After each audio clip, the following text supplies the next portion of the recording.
जय हिंद दोस्तों, स्वागत है एक बार फिर से। आज दिन भर की तमाम बड़ी खबरों में पहली अपडेट में जानेंगे। भारी हंगामे के बाद लोकसभा और राज्यसभा की कार्यवाही 31 जुलाई तक के लिए की गई स्थगित। तो उधर कांग्रेस नेता आचार्य प्रमोद कृष्णम ने बीजेपी पर बोला जबरदस्त हमला। बोले पानी पी पी कर इंडिया गठबंधन को कोस रही बीजेपी। तो उधर अविश्वास प्रस्ताव पर कांग्रेस से नाराज हुए गठबंधन के कई दल। सोनिया गांधी ने संभाला मोर्चा। तो उधर पीएम मोदी से पहले मणिपुर जाएंगे इंडिया गठबंधन के सांसद। आज शाम तक जारी होगी नामों की लिस्ट। तो वहीं निशिकांत दुबे ने राहुल गांधी पर बोला जबरदस्त हमला। बोले राहुल गांधी और एक बच्चे में कोई फर्क नहीं। तो उधर कर्नाटक सरकार ने 3 रुपए प्रति लीटर बढ़ा दिए दूध के दाम। तो वहीं दिल्ली एनसीआर समेत 26 राज्यों में होगी बारिश। महाराष्ट्र और गुजरात में जारी किया गया हाई अलर्ट। और भी बड़ी खबरों को जानेंगे विस्तार से, लेकिन उससे पहले यदि आप भी मानते हैं कि देश की जनता बदलाव चाहती है तो इस वीडियो को लाइक कर चैनल को लाल बटन दबाकर सब्सक्राइब करें और कमेंट बॉक्स में लिखें जय हिंद। दरअसल दोस्तों आपको बता दें कि मानसून सत्र का 7वां दिन भी हंगामे की भेंट चढ़ गया। हालांकि इस दौरान लोकसभा में एक विधेयक और 2 बिल पास किए गए। राज्यसभा की कार्यवाही शुरू होते ही सोमवार 11 बजे तक के लिए स्थगित कर दी गई। वहीं लोकसभा की कार्यवाही दोपहर 12 बजे के स्थगन के बाद फिर से शुरू हुई, लेकिन विपक्ष का हंगामा जारी रहा। इसके चलते लोकसभा को भी सोमवार सुबह 11 बजे तक के लिए स्थगित कर दिया गया। मानसून सत्र का 7वां दिन भी हंगामे की भेंट चढ़ गया है। शुक्रवार को लोकसभा और राज्यसभा को सोमवार सुबह 11 बजे तक के लिए स्थगित कर दिया गया। और ये बड़ी खबर, कांग्रेस नेता आचार्य प्रमोद कृष्णम ने पीएम मोदी पर बोला जबरदस्त हमला। बोले पानी पी पी कर इंडिया गठबंधन को कोस रहे पीएम मोदी। दरअसल दोस्तों आपको बता दें कि देश की राजनीतिक स्थिति अगले साल होने वाले लोकसभा चुनाव के मद्देनजर हर रोज बदल रही है। गुरुवार को पीएम मोदी राजस्थान के दौरे पर पहुंचे और वहां पर लाल डायरी का जिक्र करके राजस्थान की राजनीति को गरमा दिया। एबीपी लाइव से बात करते हुए आचार्य प्रमोद कृष्णम ने कहा कि जब से इंडिया गठबंधन बना है तब से ही बीजेपी और पीएम मोदी में घबराहट है। उन्होंने कहा कि पीएम मोदी आखिरकार क्यों इस गठबंधन को पानी पी पी कर कोस रहे हैं। आखिर क्या वजह है कि स्मृति ईरानी को संसद में इतना चिल्लाकर भाषण देना पड़ रहा है। आचार्य प्रमोद कृष्णम ने कहा कि पीएम मोदी कोई सामान्य कार्यकर्ता नहीं है। अगर उनको लगता है कि मुख्यमंत्री अशोक गहलोत के पास में ऐसी कोई डायरी है जिसके जरिए उनका पर्दाफाश किया जा सकता है तो उनको उसकी जांच करवानी चाहिए। पीएम मोदी को ईडी को यह मामला सौंपना चाहिए और इसकी जांच करानी चाहिए। प्रमोद कृष्णम ने कहा कि पीएम मोदी को अपनी पद की गरिमा के मुताबिक ऐसी कोई बात कहने से बचना चाहिए जो उनको शोभा नहीं देता। उन्होंने पीएम मोदी पर हमला बोलते हुए कहा कि पीएम मोदी आखिर पानी पी पी कर इंडिया गठबंधन को क्यों कोस रहे हैं। और बड़ी खबर, बीजेपी के खिलाफ अविश्वास प्रस्ताव पर कांग्रेस पार्टी से नाराज हो गए गठबंधन के कई दल। सोनिया गांधी को संभालना पड़ा मोर्चा। दरअसल दोस्तों आपको बता दें कि अकेले कांग्रेस पार्टी की ओर से दिए गए अविश्वास प्रस्ताव को लेकर गठबंधन में शामिल दूसरे कई दलों की नाराजगी के बाद पार्टी अध्यक्ष मल्लिकार्जुन खड़गे को खेद जताना पड़ा। तो वहीं वरिष्ठ नेता सोनिया गांधी को भी मोर्चा संभालना पड़ा। विपक्षी गठबंधन में शामिल दलों की इस बात पर आपत्ति है कि जब प्रस्ताव पेश करने का फैसला सर्वसम्मति से लिया गया था तो नोटिस में महज कांग्रेस के सांसदों के हस्ताक्षर क्यों कराए गए। सूत्रों के मुताबिक इसे लेकर तृणमूल कांग्रेस, समाजवादी पार्टी, शिवसेना, उद्धव गुट, वामदल और द्रमुक ने आपत्ति जताई है। इसके बाद मल्लिकार्जुन खड़गे ने भविष्य में ऐसा नहीं होने का आश्वासन देते हुए खेद प्रकट किया है। तो वहीं नाराजगी को दूर करने के लिए सोनिया गांधी संजय सिंह के धरने पर पहुंची और उन्हें अपना समर्थन देने की घोषणा कर दी।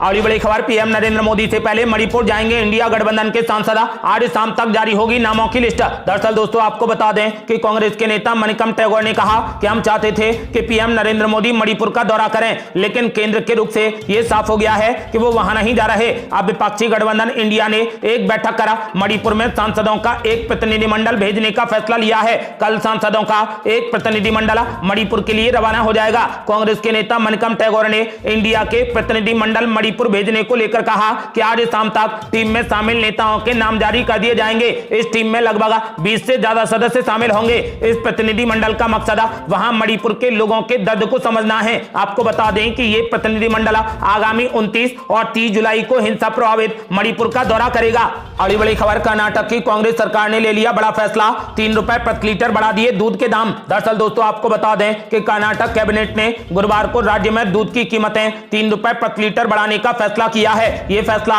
1 अगस्त से प्रभावी होगा। दूध उत्पादक संघ लंबे समय से इसकी मांग कर रहे थे। कानून मंत्री एच.के. पाटिल ने कहा कि कैबिनेट ने गुरुवार को इस फैसले को मंजूरी दे दी है। मीडिया रिपोर्ट्स के मुताबिक कर्नाटक मिल्क फेडरेशन के प्रतिनिधियों के साथ में बैठक में बढ़ोतरी को मंजूरी देने के 1 सप्ताह बाद गुरुवार को कैबिनेट ने इसे मंजूरी दे दी। वहीं राज्य के दूध की कीमतों में बढ़ोतरी पर कर्नाटक के उप मुख्यमंत्री डी.के. शिव कुमार ने कहा कि हमारा मकसद किसानों को फायदा पहुंचाना है। पूरे देश में दूध की कीमत 50 से 56 रुपए प्रति किलो है, जबकि कर्नाटक में दूध की कीमत बहुत कम है। इसीलिए हम दूध की कीमत 3 रुपए बढ़ाकर किसानों की मदद करना चाहते हैं। आपको बता दें कि फिलहाल कर्नाटक सरकार ने दूध की कीमत 3 रुपए प्रति लीटर बढ़ा दी है। बड़ी खबर, बीजेपी नेता निशिकांत दुबे ने राहुल गांधी पर बोला जबरदस्त हमला। बोले राहुल गांधी और एक बच्चे में कोई फर्क नहीं। दरअसल दोस्तों आपको बता दें कि झारखंड भारतीय जनता पार्टी के गद्दावर नेता और सांसद निशिकांत दुबे ने राहुल गांधी के एक बयान पर पलटवार किया है। उन्होंने राहुल गांधी पर तंज कसते हुए कहा कि उनमें और एक बच्चे में कोई भी फर्क नहीं है, उनके बिना मजा नहीं आता। अगर वो ट्वीट नहीं करेंगे तो लोगों को हंसने के लिए कुछ नहीं मिलेगा। बीजेपी सांसद निशिकांत दुबे ने गुरुवार को मीडिया की ओर से पूछे गए एक सवाल के जवाब में कहा कि राहुल गांधी बच्चे हैं और बच्चों के बिना जिस तरह घर द्वार सूना लगता है उसी तरह लोकसभा भी सूनी लगती है। वो ट्वीट नहीं करेंगे, बोलेंगे नहीं तो देश में हंसी मजाक खत्म हो जाएगा। वो हंसी के पात्र हैं, उनके बयान को सीरियसली लेने की आवश्यकता नहीं है। अगली बड़ी खबर, मणिपुर पर राहुल गांधी के बयान पर बीजेपी ने बोला जबरदस्त हमला। कहा राहुल गांधी कभी भी सफल नहीं होंगे। दरअसल दोस्तों आपको बता दें कि भारतीय जनता पार्टी ने कहा कि आरएसएस और बीजेपी को बदनाम करने के कांग्रेस नेता राहुल गांधी के प्रयास कभी भी सफल नहीं होंगे। पार्टी ने कहा कि लोग सच्चाई जानते हैं और 2024 में फिर से प्रधानमंत्री नरेंद्र मोदी को अपना जनादेश देंगे। पार्टी की यह प्रतिक्रिया राहुल गांधी के उस आरोप के बाद आई है जिसमें राहुल गांधी ने कहा था कि बीजेपी और आरएसएस की दिलचस्पी केवल सत्ता में है, साथ ही देश को बांटने की दिशा में काम कर रहे हैं क्योंकि उन्हें लोगों के दुख और दर्द की कोई परवाह नहीं है। इस प्रतिक्रिया पर पलटवार करते हुए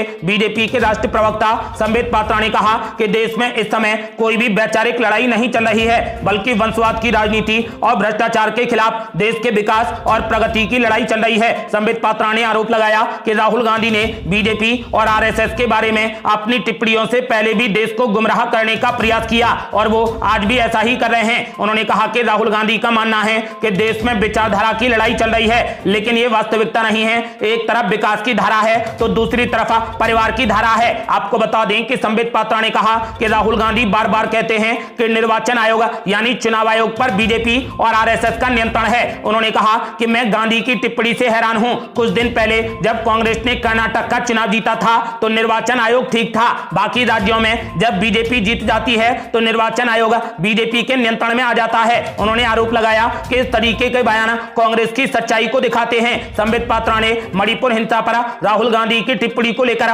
उन पर जमकर निशाना साधा और आरोप लगाया कि कांग्रेस नेता राहुल गांधी के प्रयासों का मकसद समस्या का समाधान खोजना और पूर्वोत्तर राज्य में सामान्य स्थिति बहाल करना नहीं है, बल्कि वहां की मौजूदा स्थिति से राजनीतिक लाभ लेना है। अगली बड़ी खबर, ममता बनर्जी ने बीजेपी पर बोला जबरदस्त हमला। बोली बीजेपी के लोग समाज को धर्म और जाति के आधार पर बांटने की योजना बना रहे हैं। दरअसल दोस्तों आपको बता दें कि पश्चिम बंगाल की मुख्यमंत्री ममता बनर्जी ने विधानसभा में आरोप लगाया कि विपक्षी भारतीय जनता पार्टी अगले साल के आम चुनाव से पहले राज्य की छवि को खराब दिखाने के लिए लोगों के बीच विभाजन पैदा करके गड़बड़ी पैदा करने की योजना बना रही है। उन्होंने दावा किया कि बीजेपी ने ऐसी किसी भी पार्टी को कोष देने की योजना बनाई है जो तृणमूल कांग्रेस के मतों को विभाजित कर सके। ममता बनर्जी ने कहा कि मुझे राष्ट्रीय राजधानी में बीजेपी की बैठक के बारे में जानकारी मिली है। मैं उस बैठक में मौजूद लोगों का नाम नहीं लूंगी, लेकिन वे समाज को धर्म और जाति के आधार पर बांटने की योजना बना रहे हैं। वे महिलाओं, दलितों एवं आदिवासी सहित कमजोर वर्गों के खिलाफ कथित अपराधों को उजागर करने की योजना बना रहे हैं ताकि राज्य की खराब छवि पेश कर सकें। और ये बड़ी खबर, सचिन और सीमा के ठिकाना बदलने की आशंका, कराची कनेक्शन तलाश रही जांच एजेंसी। दरअसल दोस्तों आपको बता दें कि सचिन और सीमा के ठिकाना बदलने की आशंका है। यूपी एटीएस ने सीमा हैदर से पूछताछ की जिसमें उन्हें माकूल जवाब नहीं मिले, इसीलिए सीमा हैदर अभी भी जांच एजेंसियों की रडार पर है। सीमा हैदर और सचिन अपने घर में नहीं है। रबुपुरा में सचिन मीणा के घर पर सन्नाटा पसरा हुआ है। घर के अंदर से कोई भी जवाब नहीं दे रहा। सवाल यह है कि क्या जांच एजेंसियां सचिन मीणा और सीमा हैदर को कहीं पर लेकर गई हैं, और अगर कहीं लेकर गई हैं तो क्यों लेकर गई हैं? क्योंकि एक बार नहीं कई बार सीमा हैदर और सचिन मीणा से कई घंटों की पूछताछ हो चुकी है। आपको बता दें कि पाकिस्तान से भारत आई सीमा हैदर ने दुनिया के सामने जो बताया वो आधा सच है, क्योंकि सुरक्षा एजेंसियों के मन में सीमा को लेकर जो सवाल उठ रहे हैं उसका जवाब सीमा ने आज तक नहीं दिया है। मतलब यह है कि सीमा ने अपनी कहानी के बारे में काफी कुछ बताया, लेकिन उससे ज्यादा उसने काफी कुछ छुपाया है। आपको बता दें कि अब जांच एजेंसियों को आईएसआई पर सीमा को भारत में प्लांट करने का शक है, जिसके बारे में वो लगातार पूछताछ कर रही है। और ये बड़ी खबर, शरद पवार और अजीत पवार दोनों को चुनाव आयोग ने भेजा नोटिस और पूछा कि आखिर एनसीपी किसकी है, 17 अगस्त तक देना होगा जवाब। दरअसल दोस्तों आपको बता दें कि राष्ट्रवादी कांग्रेस पार्टी यानी एनसीपी पर नियंत्रण को लेकर शरद पवार और अजीत पवार के बीच जारी जंग के बीच भारतीय चुनाव आयोग ने एनसीपी के दोनों गुटों को पार्टी पर दावा पेश करने को कहा है। सूत्रों के मुताबिक दोनों पक्षों को अपनी प्रतिक्रिया पेश करने के लिए 17 अगस्त तक का वक्त दिया गया है। एनसीपी के दोनों गुटों को एक ईमेल भेजा गया है। इस मेल में चुनाव आयोग के प्रतीक अधिनियम की धारा 15 के तहत दोनों पक्षों को जवाब पेश करने के लिए कहा गया है। आपको बता दें कि भारतीय चुनाव आयोग ने एनसीपी के दोनों गुटों को पार्टी पर दावा पेश करने के लिए कहा गया है। इसके लिए उन्हें 17 अगस्त तक अपना जवाब दाखिल करना होगा। और ये बड़ी खबर, संजय सिंह ने पीएम मोदी पर बोला जबरदस्त हमला। बोले जिस दिन से 26 दलों का गठबंधन इंडिया बना है उस दिन से पीएम मोदी बौखला गए हैं। दरअसल दोस्तों आपको बता दें कि मणिपुर में जारी हिंसक घटनाओं के खिलाफ आम आदमी पार्टी के राज्यसभा सांसद संजय सिंह का 5वें दिन भी संसद भवन परिसर में धरना जारी है। उन्होंने शुक्रवार को जारी बयान में कहा कि प्रधानमंत्री नरेंद्र मोदी इंडिया का अपमान कर रहे हैं। इंडिया की तुलना पीएम मोदी आतंकवादी संगठन से कर रहे हैं। मणिपुर जल रहा है और प्रधानमंत्री गाली गलौज कर रहे हैं। संजय सिंह ने कहा कि उन्हें अभी से सत्ता की भूख सता रही है, ऐसे समय में जब मणिपुर जल रहा है और वो पटाखा जला रहे हैं। उन्होंने कहा कि विपक्ष की जो अपनी जिम्मेदारी है उसे विपक्ष निभाने जा रहा है। विपक्षी गठबंधन का एक संसदीय दल वहां पर जाएगा और वहां के हालात का जायजा लेगा। संजय सिंह ने पीएम मोदी पर जबरदस्त हमला बोलते हुए कहा कि जिस दिन से 26 दलों का गठबंधन इंडिया बना है उस दिन से ही पीएम मोदी बौखला गए हैं। और ये बड़ी खबर, भारत से पाकिस्तान पहुंची अंजू से शादी के बाद नसरुल्लाह ने कर दिया बड़ा दावा। कहा अंजू को पाकिस्तान सरकार देगी सरकारी नौकरी। दरअसल दोस्तों आपको बता दें कि पाकिस्तान की सीमा लांघकर